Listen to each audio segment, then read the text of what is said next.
I just realized that I threw on this Mystery Science Theater 3000 shirt like a few minutes before I pressed record on this review, and I was laughing when the director of this movie was named Mike Nelson, because obviously that's the name of the guy who took over Mystery Science Theater 3000's hosting from Joel in the later seasons, and he was the head writer for Mystery Science Theater 3000. So they're not the same people. They're not the same people, but just anyway. So, Wrong Turn is we'll go with remake. I don't exactly know what to call this because it has very little to do with Wrong Turn, which is fine. I want to say that right up front. This film does not feel like a Wrong Turn movie much, and I think that will be off-putting to a lot of people. But I'm Mr. Try things new, go for broke. If you're going to make something, make it unique, make it original. That's fine with me. I don't care about that. So I'm only going to be judging this film on whether or not I thought it was an entertaining film and if I thought it was a good film. Unless you're like making a sequel that directly ties into the last film, then you really do need to, try to adhere and stick to that kind of style and the narrative choices and everything. But outside of that, when you're just making a quote unquote remake, fuck it, go for broke, try something different, and they do here. So there is a group of youngsters, we'll go with 20s, and they are in Virginia, and they're going to go hiking along the Appalachian Trail. And when they're out there, they get in trouble and they run into some people from the Foundation. I'm not going to say any more about the Foundation, but if you're looking for inbred redneck hillbillies, you are not going to find any here. Now, there are subtle nods to the. I don't know if subtle's the right word, but there are some nods to that to a degree, but very minimalistically. So yeah, I think a lot of people are going to go into this and they're going to be like, where's my inbred hillbillies? Where's and they're just not going to find them. And I have covered all of the Wrong Turn films on my channel from the first to the sixth, all in spoiler discussions. And I'm a mild fan of the franchise. I really like the first one. I think it's a really cool film. And then from there, the sequels are, up and down to varying degrees. But when I found out about this movie a while ago, because I'm actually like acquainted with, I don't know if I'd call him my friend, but I'm Facebook friends with Damian Maffei, who's in this movie. He plays one of the people from the Foundation, and him and I were actually a lot more communicative back when when he got cast in this, and he told me about it kind of behind the scenes, like, hey, don't tell anybody, this and that. I think I'm okay to tell people now. Obviously, it's out and it's been made, but he's like, I'm working on a Wrong Turn movie. And I was like, really? Holy shit. And he's like, yeah, but it's way different. It's nothing like the other ones. It has to do with this Foundation and this and that. And I was like, oh, weird. I wonder how that will play. And then, of course, coronavirus, COVID hit and everything got pushed back. And I was like, well, fuck, are we ever going to see this thing? Of course, eventually we ended up seeing it. And we have this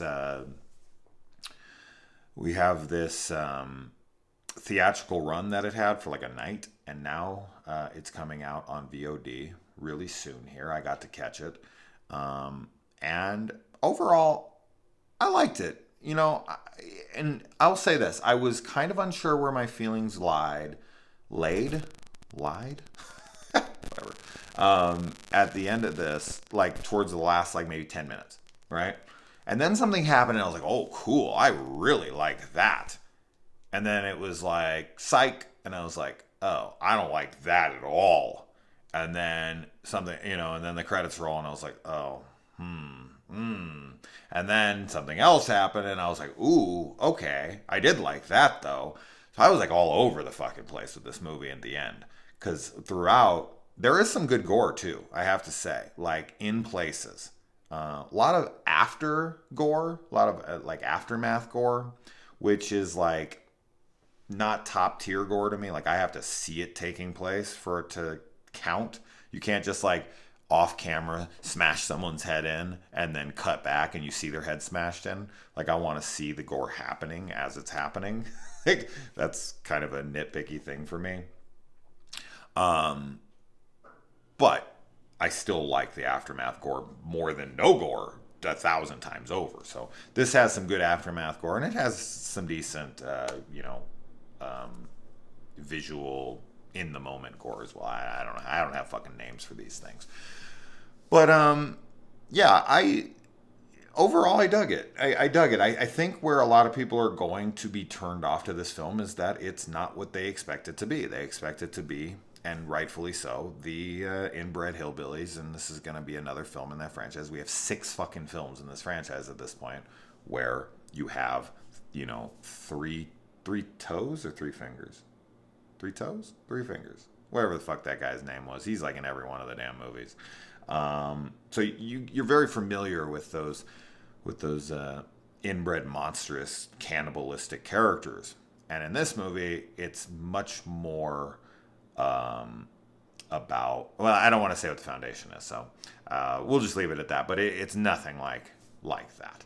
And I will say I really liked the final girl.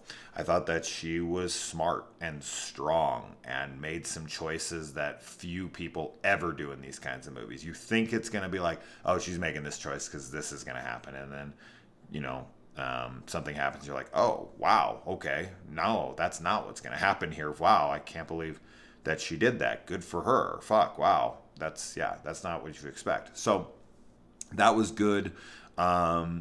It was cool to see Matthew Modine in this. I haven't seen that guy in a little while. I do like the guy, so to see him here is cool.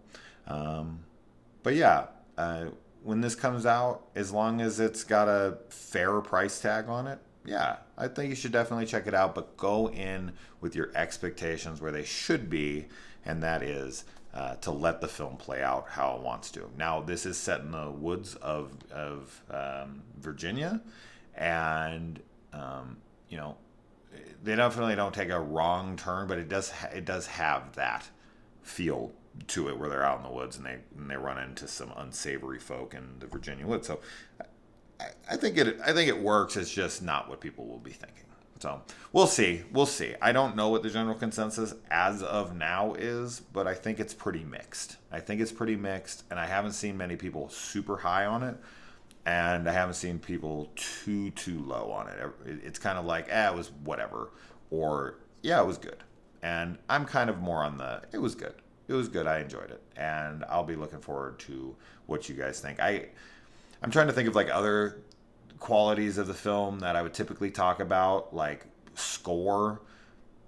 It's completely forgettable because I can't even think of it off the top of my head. So the music is just standard fare from my memory of it. Maybe I'd watch it a second time. But what are you talking about? It's great or it's trash. I don't know. But it's not sticking out in my memory at all. And then the acting is good. The acting is pretty good all around. I could see people, certain people, because there's a lot of fucking sensitive, wacky people these days. I could see some of them being like, oh, there's some agenda here with some of the characters and like that kind of shit drives me crazy. Like if you think that with this film, you're fucking crazy. Fucking crazy. Like there's gay people in the world, deal with it. Like it's not an agenda to just have gay people in your film. Like if you're just focusing nothing but on that, you're just like shoving it down people's throats the whole time, then I can be like, yeah, that was heavy-handed. But with this, it's just, they're gay people. There's nothing to it. But and there's unfortunately a lot of fucking racists down in certain areas of this country. So unfortunately, actually in every area of this country, but whatever. Anyways, let me know if you watch it. Adios.